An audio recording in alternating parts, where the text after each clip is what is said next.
May we start with a roll call? Commissioner Ford, Vice Chair Brady. Here. Chair O'Nines. Here. Commissioner Moore. Here. Commissioner Hancock.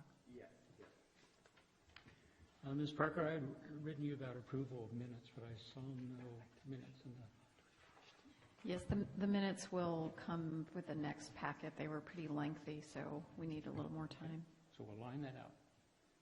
Are there any changes to the agenda? No, Mr. Chair, no changes. Thank you. We'll now open it up to the public for any oral or written communications of matters that are not at hand or not on the agenda for tonight. Is there any need for that? Okay, then consider the bang twice. At matters at hand, we have a conditional use permit for auto and vehicle sales and rental at 427 Aaron Street, Suite A. May we have a report by staff, please? I'm sorry, may we have the report? I'll try to be brief, but yeah, thank you, Mr. Chairman, members of the Commission. My name is John Paul Harries, for the record. I'm a planner with the City of Cotati. And tonight we're considering a conditional use permit to allow auto and vehicle sales at 427 Aaron Street in Suite A. Suite A is approximately, it's about 1,800 square feet, depending on how you measure the mezzanine suite at 427. Mr. Henriksen does business as North Bay Motors and owns cars and resells them, and wants this site to be able to operate an office as well as display up to 4 vehicles. 2 would be inside, and he wants to have 2 outside, and we'll talk about that a little bit with the parking, but basically 4 vehicles would be on display.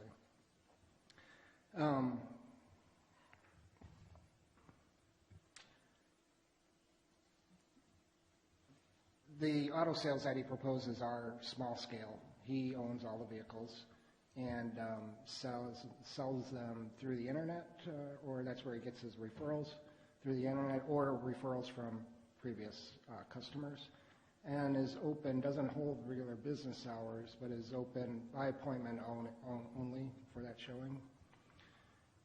And as far as the space, there's relatively minor issues. It has a roll-up door, so you can easily bring cars in and out of the space. It also has 3 entry doors, man doors, and works pretty good for that space. While we were looking at it, we identified 2 issues that weren't significant, but the issues related to parking.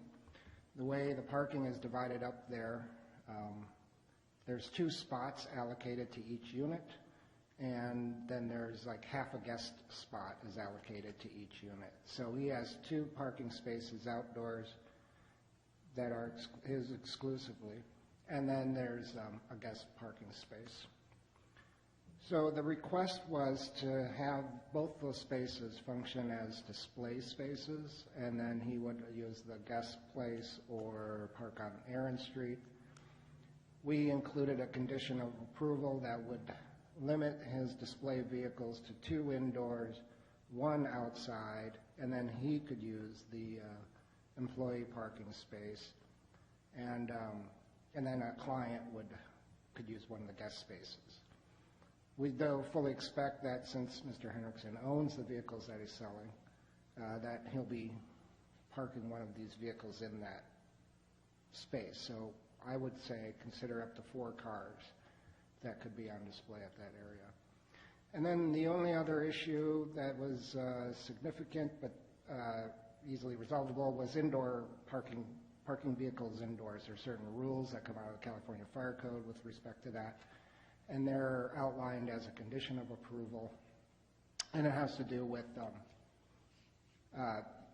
making sure, these are for gas-fueled vehicles, so Mr. Henriksen actually sells quite a few fully electric vehicles, and this wouldn't apply, but for the gas-fueled vehicles, You're limited to a quarter tank of gas or 5 gallons, whichever is less. Must have the battery disconnected. The fuel tanks need to be kind of sealed off so they can't be opened accidentally. And you can't do any fueling or defueling in the building. There were some other minor issues about having a lockbox so that the fire department can get inside, and removing some like padding and carpeting that had been wrapped around some of the water lines, actually. I think a really tall person must have had the sweep before him and tried to protect his head from hitting the water lines. That's what it looked like. And I guess with that, I think that's enough to say about it. The applicant is here tonight, so if you have any questions, you can certainly ask him. And I'm available for any questions. And obviously, we're recommending approval for this. Thank you. Thank you for your report. Are there any questions from the commission?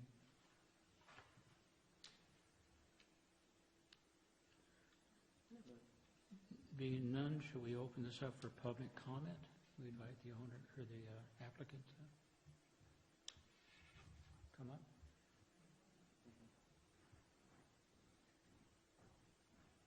Hi, my name is Ryan Henriksen. I'm the owner of North Bay Motors, Incorporated, doing business as North Bay Motors under the legal name Innovative Auto Solutions, Inc. I've been in business for about 2 years now, and I'm more of an upscale luxury boutique type of dealership. I specialize primarily in electric vehicles and hybrids, and also some luxury and exotics. So I've been in Santa Rosa, and I've always wanted to be in Milner Park, Katati, since this is where I'm from originally. So I believe this to be the perfect space for what I'm trying to do. Other than that, I don't really have anything else to say unless you have any questions. Any questions? No questions. Just sounds very interesting. Would be like to pop in sometime, yeah, and see what those vehicles are. Thank you. I appreciate it. Any questions? Sorry, it didn't mean to do that. I was just me responding on that. I would like to ask you a question I ask every applicant. On Exhibit A, there's this imposing list of conditions. Mm-hmm. Do you find any of those egregious or outrageous or silly? No, or not do at you have no problem with them? No. Okay, thank you, sir. Thank you. Is that it? That's it. Thank you.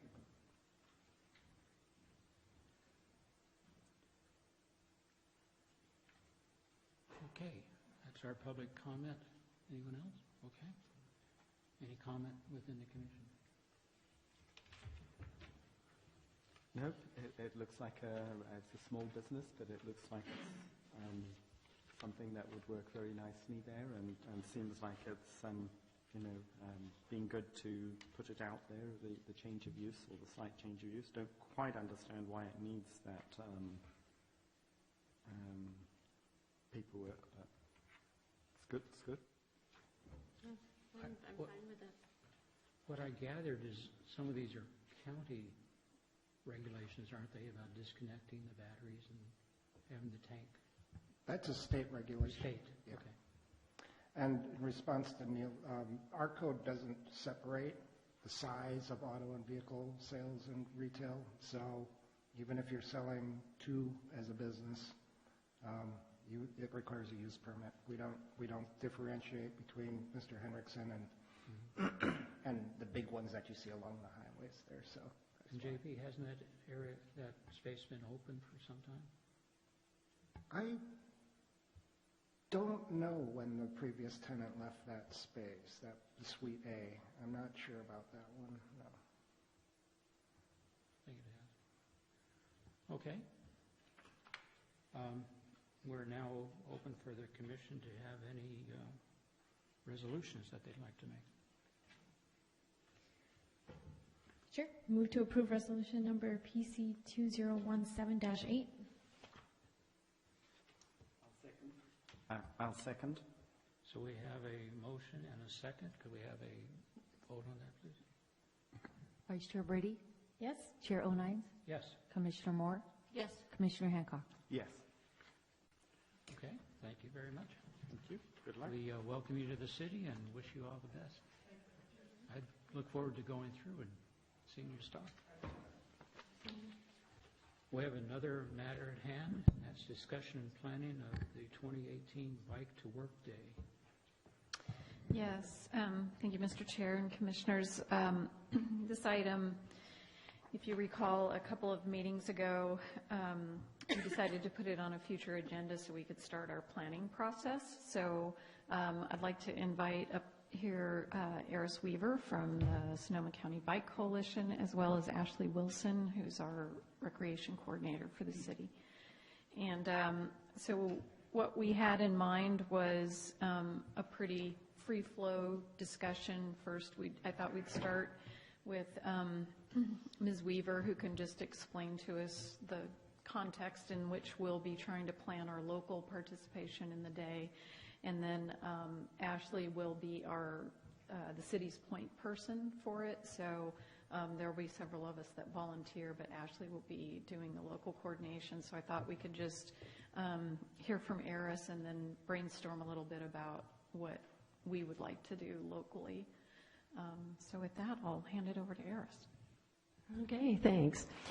So I'm the Outreach and Event Coordinator for the Sonoma County Bicycle Coalition, and we've just barely begun starting our planning for this year's Bike to Work Month. We just finished our big fundraiser and all of that. So there are still a few things we haven't fully decided on yet, so I'll share with you what we've done in the past and some of the changes we're thinking about making to the event this year, and then see what are ways that it makes sense that you might be interested in participating as we go forward in that.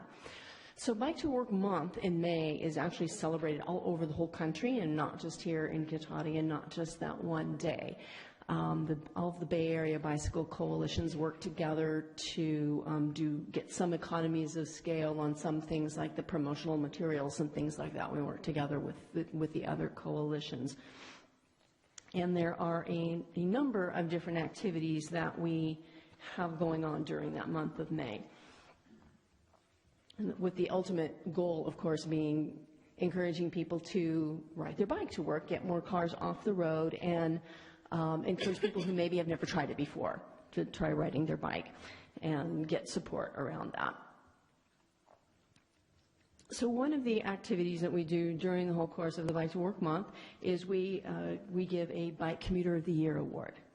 So folks are able to nominate people that we then choose for someone who's been sort of an inspiration in their workplace or in the community. This past year, we couldn't decide. There was a tie, so we actually chose Sean Ralston from Sutter and Steve Bush at Sonoma County Day School. One thing that, yeah. No, this is countywide. They're not local to Cotati. So this is something that the coalition does. Now, as you think, there might be things that you wanted to do just here in Cotati. We could add something to some of this, but this is sort of what the coalition's doing countywide. One of the things that I would like to add this year is a Bike-Friendly Employer of the Year award.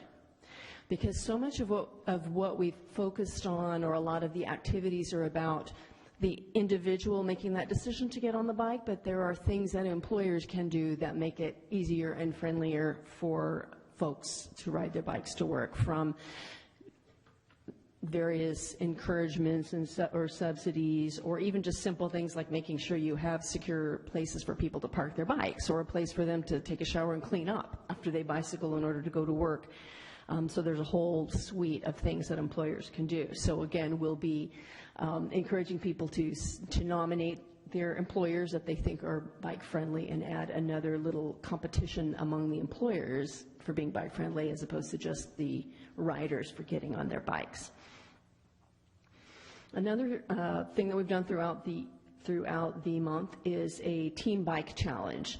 So folks can either be on teams with their friends or a team with your employer, and there's a phone app for everyone to log their commute miles every day, and there's this whole competition that gets going. We had 142 people participate in that countywide on 24 teams, and there's all kinds of awards and things like that. So the folks who like gaming and competition really get into that.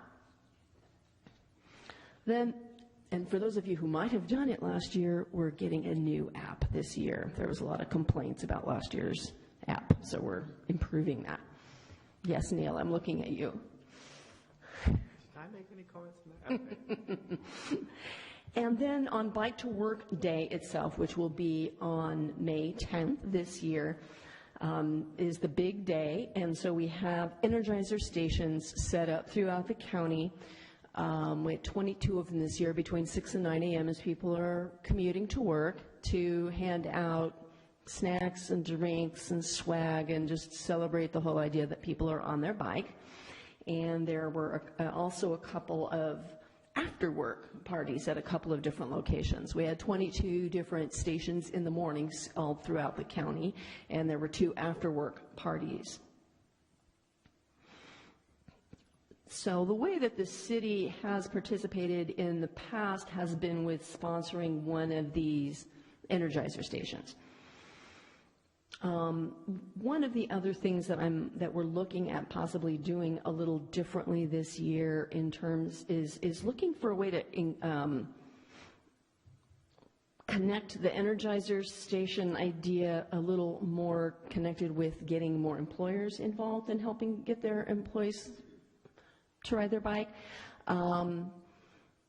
In the past years, whatever entity hosted the station pretty much chose what location, and some of those locations were not necessarily in a place that was on a good flow of people actually riding their bike to work, and so they didn't have a whole lot of traffic to them.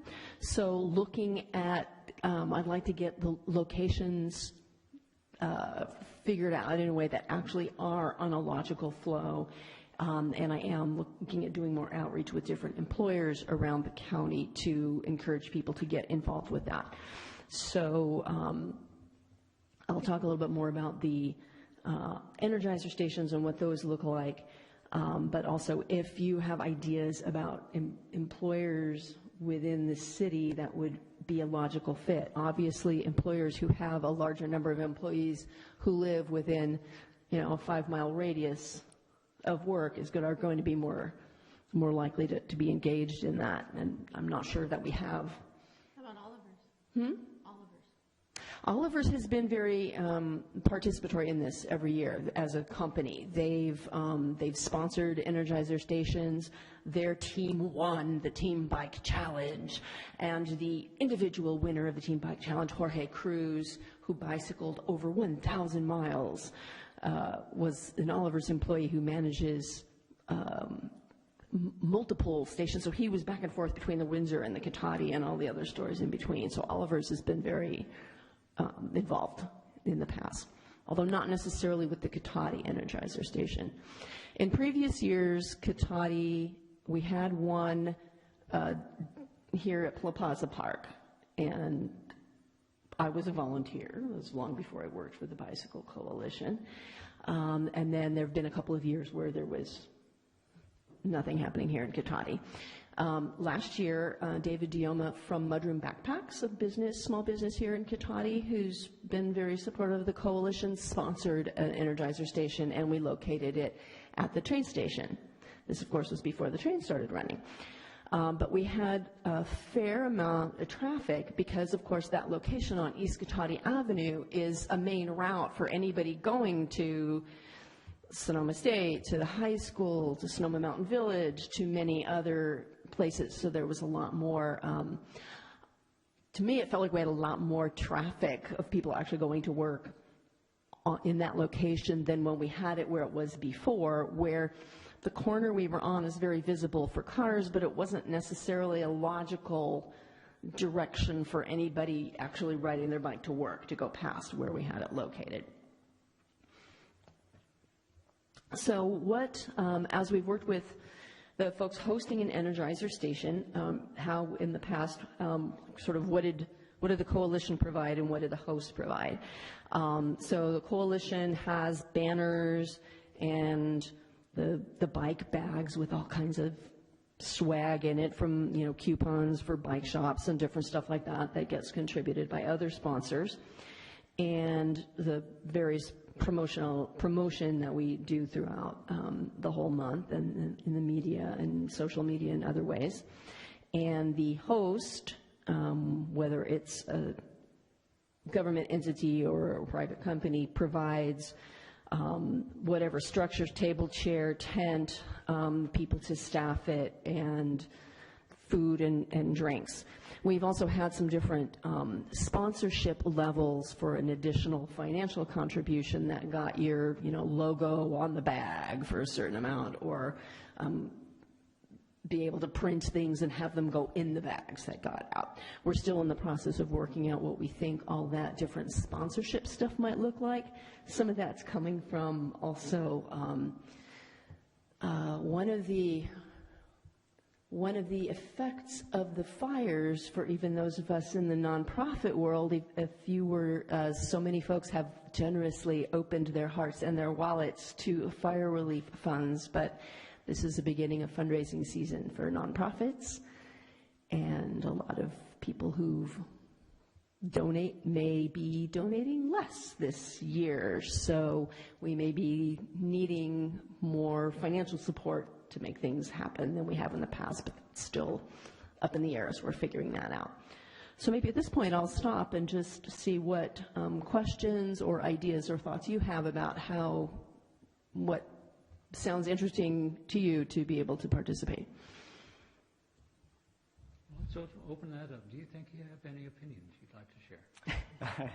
So I actually did work or volunteered on the Energizer station for the first time at the Smart Station last year, and it was actually very good. One of the most interesting things was a woman who teaches at SSU on creativity had her own bamboo bike that she had made.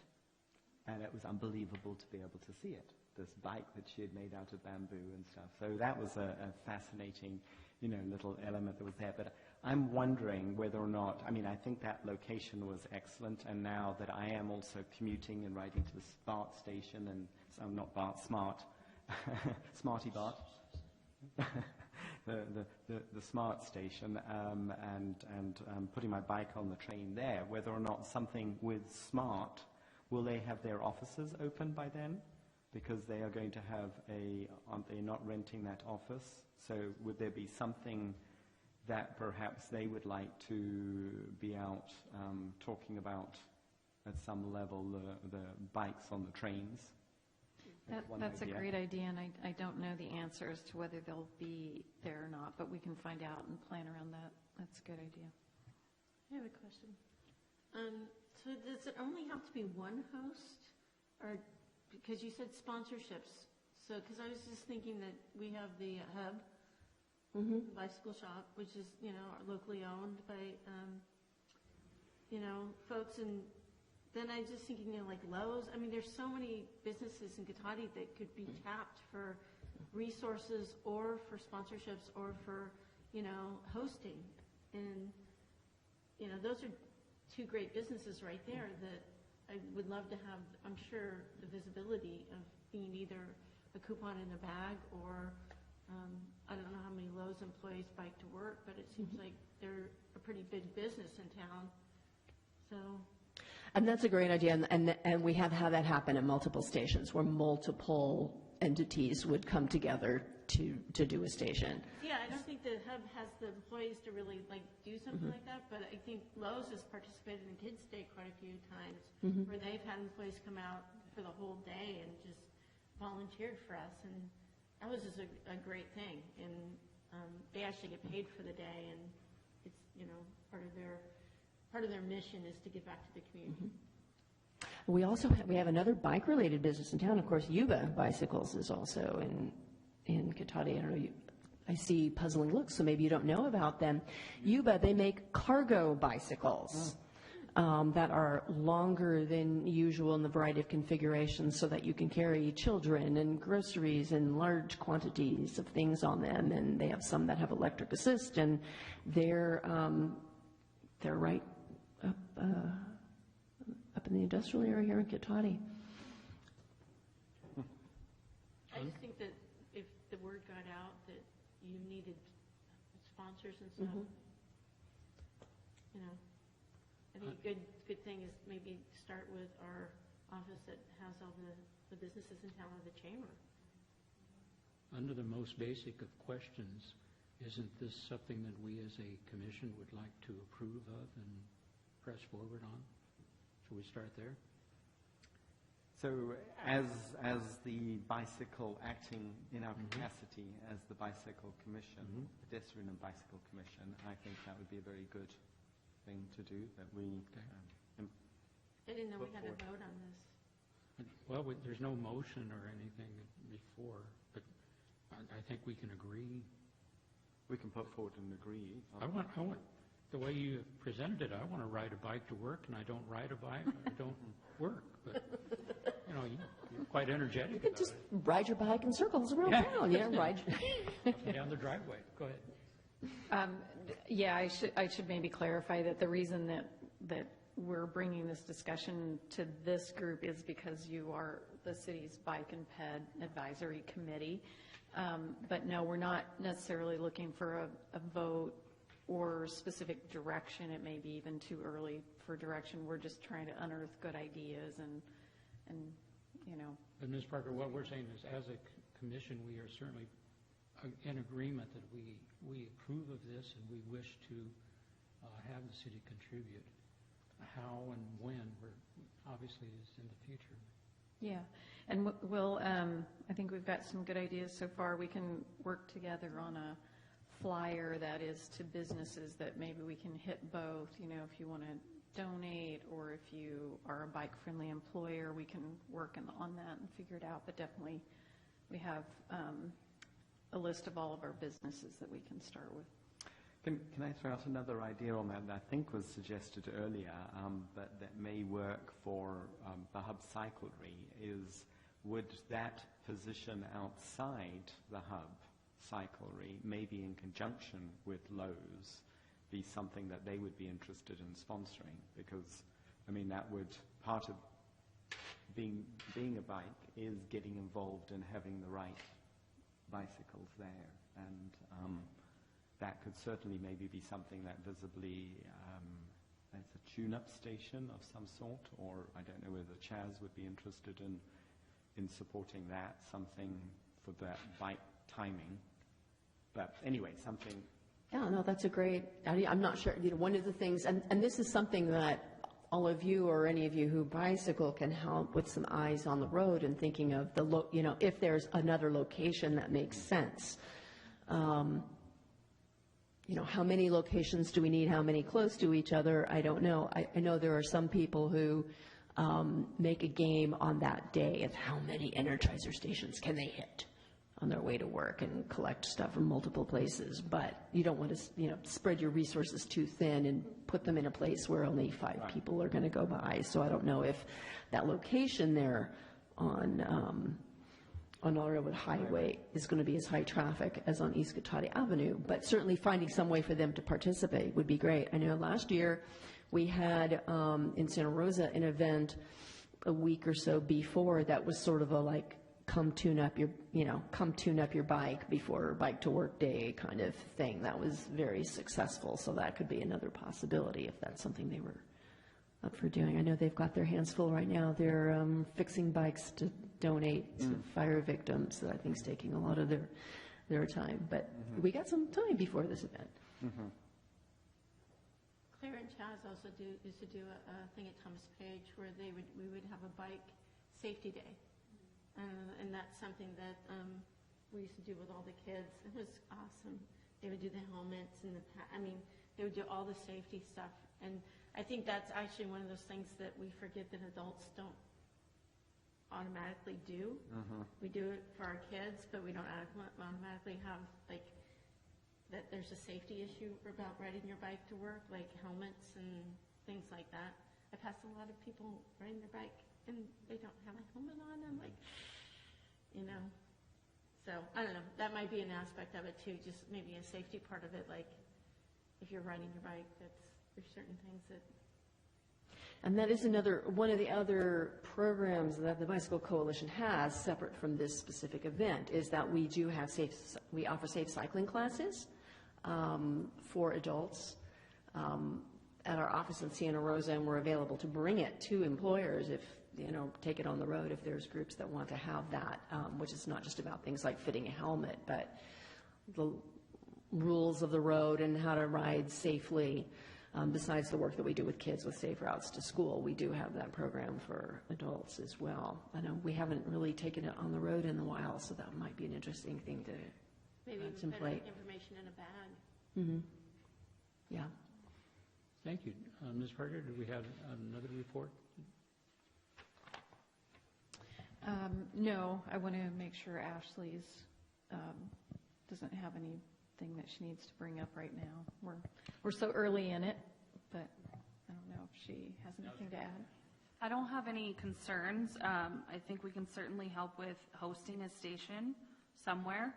And I think we probably have enough people that we could do two in the city. It's just, and the smart station is an obvious choice, but I don't know where the second one would be that would be the best location. I think that's part of what we're going to have to research from now until we get a little bit closer.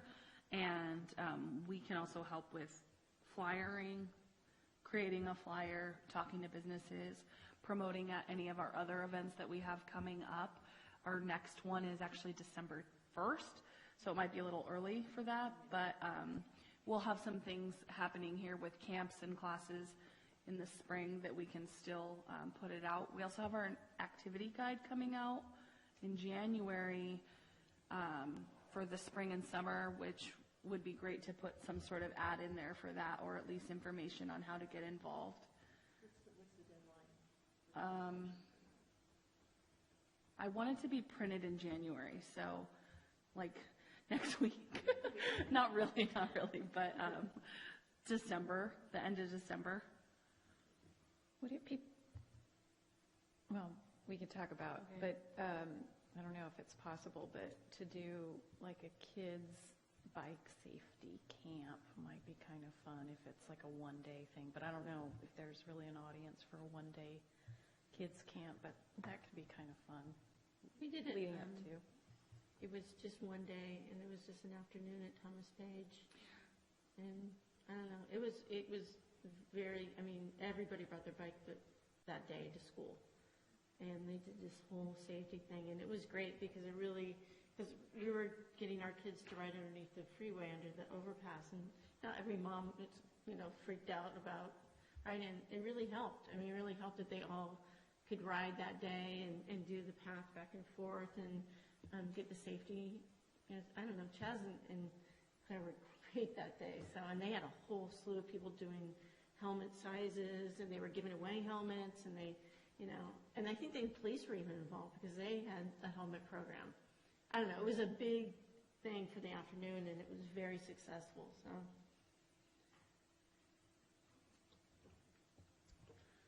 Well, thank you. I think that reads is pretty positive. I'll volunteer to help you out. Is there any more discussion or planning that the commission would like to have? I'd like to bring up a subject. So this is completely on the sort of reports by commission. Are we? Well, let's wait just a sec for that, okay? Is there any more on the Bike to Work Day? On the Bike to Work Day. Okay, we're going to close out that matter at hand. And thank you very much for your, again, you got me enthused.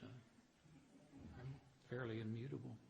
Have we any reports by staff? Ms. Parker? Yes, thank you. I do have a few things.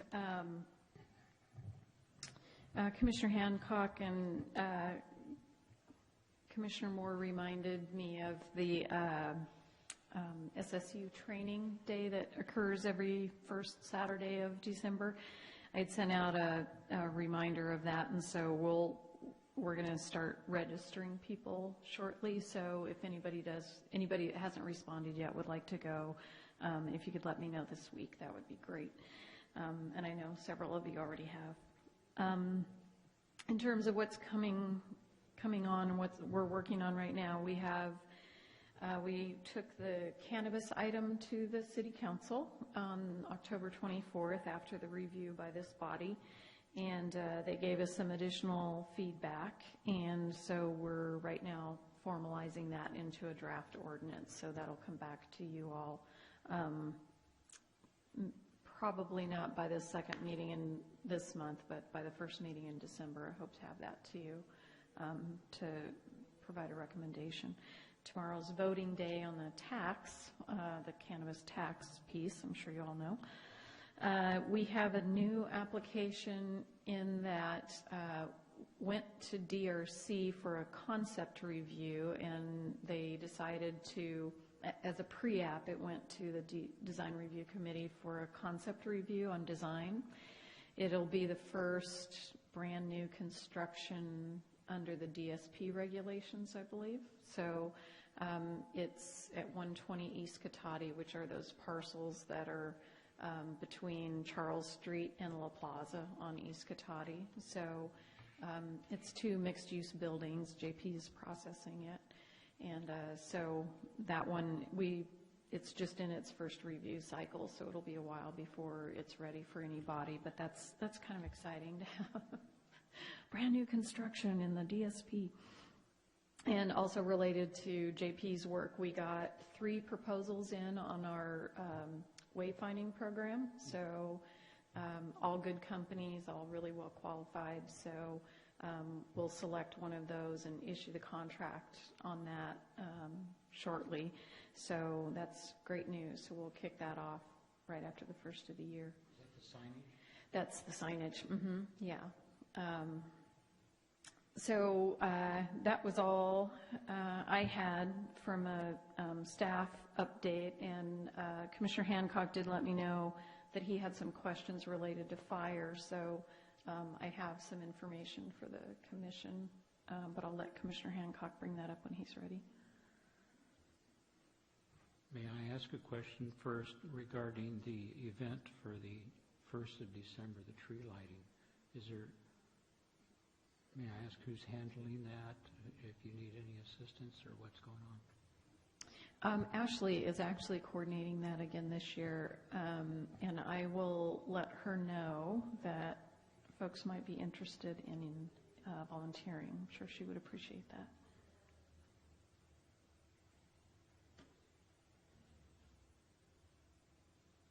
Okay, that takes care of our reports from staff. Now we need reports from our planning commissioners. I think you might have something there. Yes, well, I've got not so much a report as given the events of the recent events, conflagration that affected all the communities, and just to ask staff what is the status of our code as far as the best, or what process is in place to really, what is the current status of it, and do we want to look at any further improvements, revisions and stuff? So where are we actually at that? And I think it's also, I think talking around a number of people, there's different ideas that are going on, but certainly this is something for this Sonoma County and the area that we need to pay attention to and put something forward. So I did some basic research while the fires were sort of in the area, and should I be paying more attention to things like my roof spaces, and just how, looking at those films that we saw, those videos, just what was it that was going on with those embers? What was it, the way that the fire was spreading? So the basic question I've got is what is our current status of our building code, and is there areas that we perhaps should be looking at upgrading, and or whether or not we want to recommend, while the embers, or while there's a lot going on in the county, do we want to recommend anything of a way of education for people in Cotati of what they could be looking at? Could we add to that, Neil, that before turning it over to you, are we going to have any pressure to alter the city regulatory in response to this catastrophe? Yeah, so it's a big, complicated regulatory scheme, so let me do my best to try and summarize it in an intelligent way. There are 2 basic categories of fire decision-making in the state, and one of them is CAL FIRE at the state level. And CAL FIRE takes care of all the wildland areas, so they take care of, well, actually there's three, the third one being the federal government, but typically that's done mostly by local fire-trained personnel or CAL FIRE. So CAL FIRE generally, to generalize, takes care of everything that is not in the incorporated areas or that has a fire district or department. And so for them, there's a big, for firefighting generally, there's a big distinction made between urbanized areas and wildland areas, and it has to do with the types of things that would be lost in a fire, material, property. It has to do with the density of housing, has to do with the fuel that's typically there, and it has to do with terrain. So they make the building codes currently have several fire protective measures in them, and with this last code cycle, fire sprinklers became mandatory in all new construction. So there's just more, and response times are much shorter in cities typically. So, so they just consider the urbanized areas differently. What we hear a lot about, especially around the Fountain Grove area now with the most recent fires, is what building and fire people refer to as the WUI, the wildland urban interface. And that is typically the area where there's discussion about whether houses built in new houses built need the additional fire protection. And so there's a variety of measures that are identified in the building code that prolong the period of a house. It doesn't, or a structure, it doesn't fireproof it, but it slows down the time that it might ignite. And those are things like roofing materials, covering your vents so air and flame aren't able to circulate through the house, other building materials that have more fire-resistive properties. And on the outside of the structure, it includes things like vegetation clearing. So the local fire marshals work in concert with the state fire personnel in those interface areas to decide whether or not the topography, the type of vegetation that's growing naturally, the response time that's possible, should indeed require these additional building measures. And so every building code cycle, which is every 3 years, we just adopted ours last year, so about a year ago today, we modify those to fit local conditions. So if we were in a wildland urban interface, which we are not, Cotati is not, but if we were, that's one of the things we would look at is should we adopt these more preventative fire measures.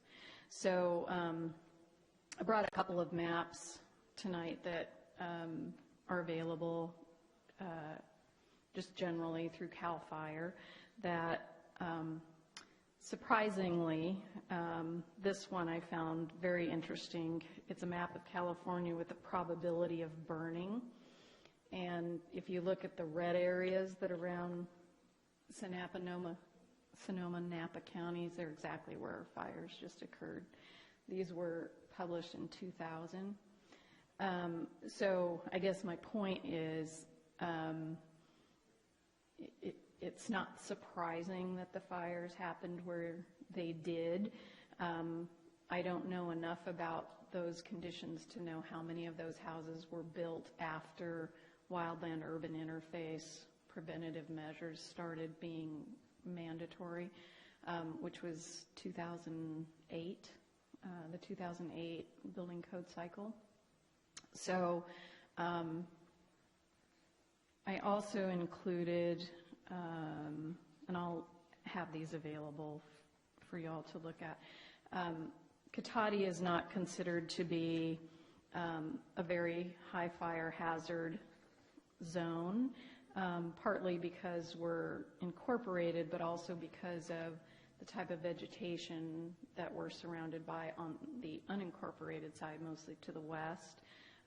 Grasslands aren't considered as flammable as some of the other materials that are out there, the manzanitas and other more woody vegetation. So short story is, if I can make that short, that was a long one, we're not considered to be a high fire hazard area, so our building code has not required new construction to have those additional measures. And the determination of whether we should or not is made by the building official and the fire official, which in our case is the chief of Rancho Doble Fire Protection District. So it would be interesting to find out what measures were in place versus, I'm sure it was probably not required for the Coffee Park area, although I would just be guessing. But Fountain Grove would be interesting to see because it's certainly surrounded by enough where it looks like it was considered a high fire hazard area. So the building code requirements, of course, are minimums. Anybody who wanted to build their house or have their house designed to be extra fire protective could certainly do that. It's just that we don't require it as a minimum standard. And just, we do have, just since the fires, the fire district has provided us with several pieces of material that we have available at the counter. This one is really helpful, homeowners checklist. It includes some of the stuff I already mentioned about building types, as well as things like having an emergency water supply, how to clear your house with a vegetation density and types. So that one's pretty good. This wildfire action plan that repeats some of the same information but gives you a little more detail, not quite as cartoonish. So we do now have these available because I think folks will be interested now more than ever. So I hope that answered the question. Yes, I think so. That's very, very comprehensive to put us in that framework. Okay.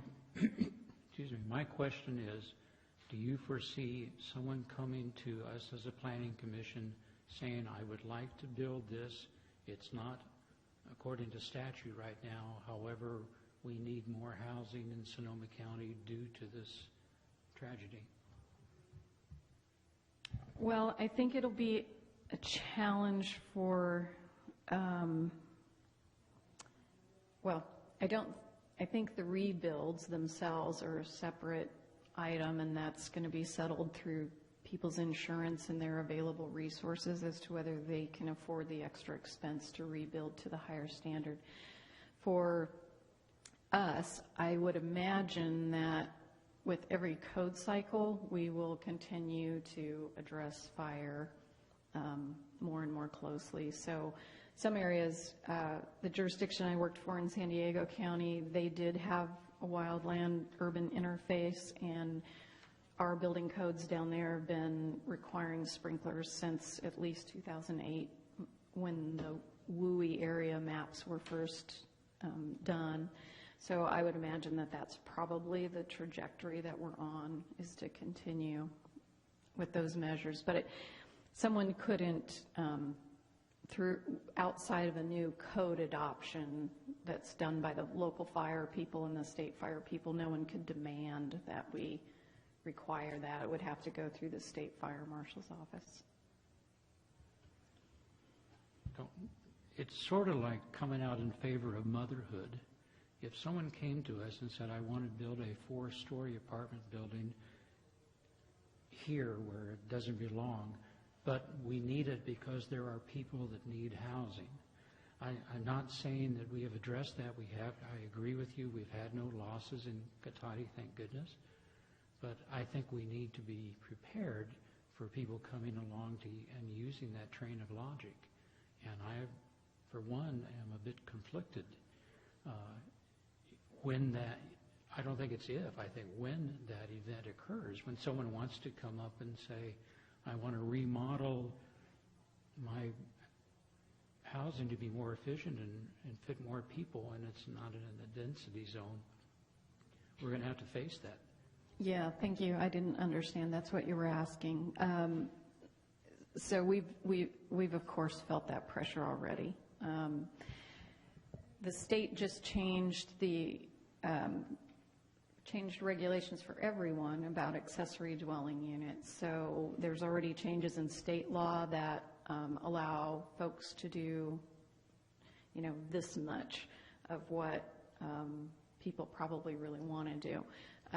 We'll be bringing to you a more comprehensive ordinance after the first of the year that looks certainly with an eye toward the lack of housing countywide, but we had that before the fires. So this one is not going to be focused necessarily on any urgency issues. It's a long-term, what do we want out of our land use, recognizing these changes that happened at state law. We may also bring to you an urgency ordinance that would allow temporary measures for urgency housing. We haven't figured that out yet. We're talking about it. All the planning directors in the county are talking about it. We just don't know yet what exactly the need is. Thank you very much. Are there any other reports by commission? No. Then we are up to adjournment. Thank you very much, everyone. Thank you all.